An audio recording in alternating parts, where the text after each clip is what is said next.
Welcome, ladies and gentlemen, once again to the sweat box. That's right, it's hot as balls here in Wales, and I am clearly just absolutely melting. I'm melting. Anyway, you know what else is melting people's brains? Supreme Leader Kylo Ren with his new FDC, which stands for Focused Datacron. Now, I had the great ultimate pleasure of facing this on defense in my last round of GAC, and I thought we would do a little bit of gathering information to figure out what the hell works and what doesn't against this monstrous setup. So the first person that I'm going to bring up today is going to be my good friend Tacinex. Tacinex is a bit of a genius when it comes to GAC. He is a high-functioning GAC player. That is right, he literally chills out there at the top 10 usually most of the time. If he's not in the top 10, he's probably in the top 20, top 50. He's always hitting that high echelon. So he's not only got the big brains, he's also facing off against other people with the big brains, the deep pockets, and the monstrous levels of mods and relics that you've ever seen. Let's see how Tas fared against his first Slacker Raycron. So Tacinex, like many of us, decided to go down the Bane route, and if we just have a look here right at the start where Tas does this. So he comes in and he starts off with the second special, which I 100% agree. You want to be doing that. Bane gets that bonus turn at the start. You want to increase the cooldowns of not just Rey, but also importantly Slacker, so he can't just start swiping and poking and all that sort of good business. Now Rey's going to be taking bonus turns and she's going to be destroying face. So he opens up with this, does some decent damage here, 200k, gets her pretty low, but I imagine she's rocking probably Relic 9 and really good modding. Over here, only 100k over on Kylo Ren. Now, she comes in, she can only do a basic, of course, because she does not have the capability to do anything else. That gets the fear out on Bane, and booyah, Sith Assassin drops below that 30% health threshold, gets sacrificed under Bane's leadership, and he takes a bonus turn. Now, Tacinex here chooses to do the third ability once again, increase those cooldowns. I'm wondering if he'd used the second special, maybe he would have gotten a little bit more luck, but we'll see what happens over here. Does that second special, doesn't clear anybody off the board right now, which is, I mean, it's a terrifying place to be in because you cannot let this team have a moment to breathe, let alone not kill anybody and finish the battle. It's not going to be a fun time for you. So anyway, Slacker has hit ult. He goes in for the jump, the poke. We get stabbed, and then the lightning ball hits. And that's game over, GG for Bane. Now, could he have played that differently? Yes. Would it have made a difference? Probably not, truth be told. Probably not. That was a monstrous cron. Really high relic levels and good modding on this team. Tacinex is a very smart player. I'm sure he did the right move there, but damn, that is a scary start, right? How did he deal with it from there, though? The next team up is going to be JMK Cat featuring Mace, which I think is probably going to be one of the safer counters for this team. What he's doing here is he's trying to rely on Cat's ability to increase, to insta-kill Rey. The problem is Rey stealths immediately at the start. So I'm thinking that this has got great viability, but what we notice in this particular battle, that it takes Tas just a little bit of time to actually get round to insta-killing that Rey. I do feel like having someone like OG Crew here is actually making this a harder counter because you do often get stuck behind the taunt on Crew, or if it was using Fost or something like that, it would be stuck there because she was out in the open but we couldn't circumvent it. So I'm thinking this brings more viability to a tank defensive setup for Slacker rather than using, say, someone like Hux, okay? So we are in a position here where we are currently stun locked on Mace, stun locked on Cat. I think Tas over here is thinking, let's go ahead and try and get into ult for JMK so we can start ignoring that taunt and hopefully take out Dark Side Vision Rey. Because honestly, if I'm going up against this team, I don't even care about the one tap. I just want to get rid of Rey to make a cleanup possible. Alright, so Slacker is hit into an ult here. This does depend on having a rather chunky Commander Ahsoka Tano as well, because she's got to survive some abuse here that she's going to be getting from this team, because not only is the enemy team incredibly survivable, but it has absolute boatloads of damage output. Absolute boatloads. So we have now got enough ult meter on JMK for him to actually go into ult so we can start ignoring that taunt and hopefully get rid of that Rey. Of course, she does do that issue of stealthing, rather cheeky and rude of her. So over here, I believe Tas is going to choose to... Oh, is he going to use his first special? Is he going to go for a long ult or is he going to short ult? I imagine he probably wants to short ult, unless he's going to use that first special to get Cat out of damage, out of stun. I'm not sure. Okay, short ult. Short ult, which does, of course, clear the stun anyway. You can tell I know kits, guys. I know kits. So we're just waiting here, hopefully trying to get a yeet out of Kitty Cat to get rid of Rey. There we go. Rey is targetable, R9 Rey, triple Omni, of course, all the business in the works, and she's done. At this point, I would already call this a victory. Even if we can't win the battle, I would call this a victory at this point, just because we've got rid of Dark Side Vision Rey.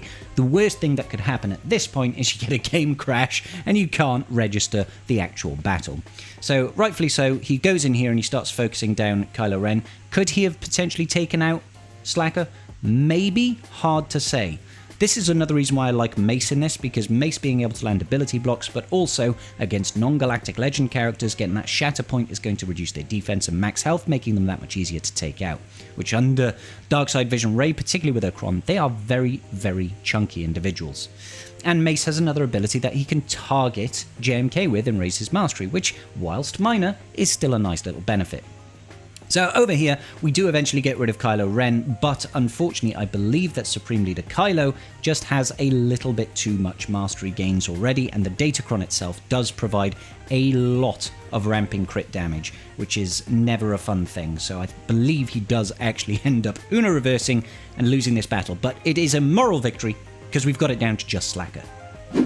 And here Tas decides, are we going to try and do the first special, or are we going to do second special? I probably would have done second special here, just to try and leave Kylo Ren with very little health, because he'd have that heal immunity, wouldn't heal up with life drain or anything like that, life steal. But there we go, got it down to a lone Slacker. And eventually Tas goes in and clears it up with an old favourite. This is the Jedi Knight Revan lead with Luke and Armorer. The idea behind this is actually to abuse some of the AI that Slacker has. He will focus down JKR as much as possible.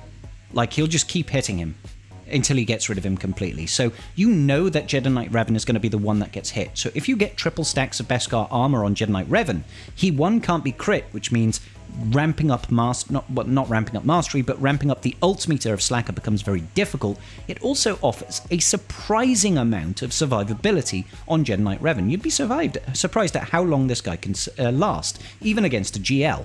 So we try and get that triple stack of Beskar armor immediately over onto Jedi Knight Luke. Note he's not using the Hodocron here, which I think would make this even more reliable, personally.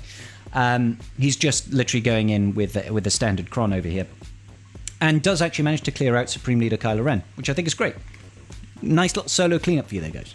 Next up, we are checking out our good friend Calvin, the awesome one himself, facing off against the same comp. Now, Calvin opens up with the AoE. He's going up against a Hux comp over here with that same FDC. Rey comes in, starts slapping Bane around, and a little bit unfortunate there that we didn't actually have Malak get hit there, but hey, that's the way the cookie crumbles sometimes. A little bit interesting, I feel, to actually take in Malak for this comp. The reason I feel it's a little bit weird is only because I feel like with the Bane comp, you almost want your ad to be defeated. Does that make sense? Because when that unit is defeated, Bane gets quite a lot of mastery based on the number of relic levels of the character that is defeated. So you almost want the ad to die, and Malak in this instance doesn't, because he is a very chunky individual. So right over here, Calvin's and ahhing, we do that life drain, and it's looking a little bit positive. The only problem is his Bane is not looking particularly positive. We're not getting round to that second turn, and Bane is dead. That's another reason why you want that ally to die, because Bane takes that bonus turn, and you might be able to get that AoE out. Now, the only silver lining here, oh god, that is brutal. That is absolutely brutal. Rey coming in, defeating Malak at the end, reviving Hux. That's just insult to injury over there. Insult to injury. Now, the problem for Calvin here is he had nothing else that was left over to clean up this battle. It was just too much of a hill to overcome, but he did very, very well, and I believe he still won the GAC in the end. So hats off to him, but it does show this is such a difficult team to actually get through. Now, I'll show you what I did on my team, but there are going to be a lot of heavy caveats. And here is your boy Scribble, so you'll immediately see the caveats. For some reason, my opponent only set it with Sith Trooper. Now, granted, this is sort of at the top end of Kyber 2, bottom of Kyber 1 sort of region, not facing off against the caliber of players that Calvin and the caliber of players that Tacinex are facing off against. But he's thrown in Sith Trooper as the third, and I think that is a really big mistake. It's not that it's bad, it's just that it's just bad. So I guess it is just bad. It's just bad. So I go in with Bane, and I decide to use the Zalbar FDC. Let's take a quick look at that, actually. So the reason I use the Zalbar FDC here should be quite clear. This has got 100% defense and 80% max health. I don't care about the bonuses, the light side, the Old Republic. None of it applies to Bane. I do care about him having 80% more max health and 100% additional defense. If it wasn't for this datachron, my battle would have been completely different. So I go in, I start off with that AoE right at the start, just like Tacinex did, but my attack doesn't do nearly as much damage as Tacinex's because, one, my Bane is only R8, and his probably has infinitely better modding. So I only do half the damage that Tas did, but hey, I'm not gonna try and compare myself to Tas. Still, we get some decent damage in there, we've increased her cooldowns, they immediately kill Dooku. This is, again, why I like to have a squishier unit that still has some decent relic levels.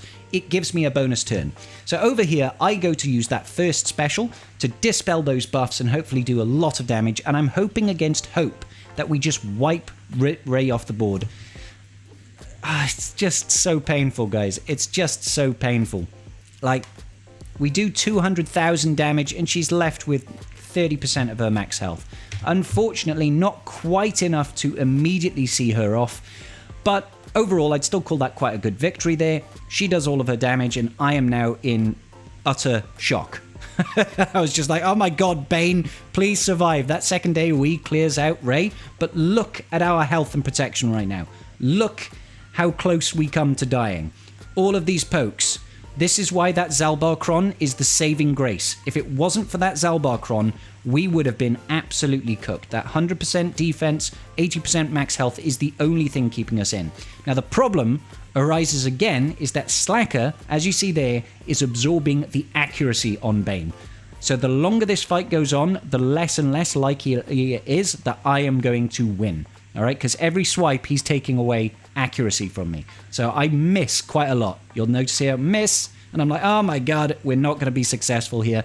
Fortunately, we do actually manage to land a basic right at the end, do 350,000 and win. This is not a reliable counter.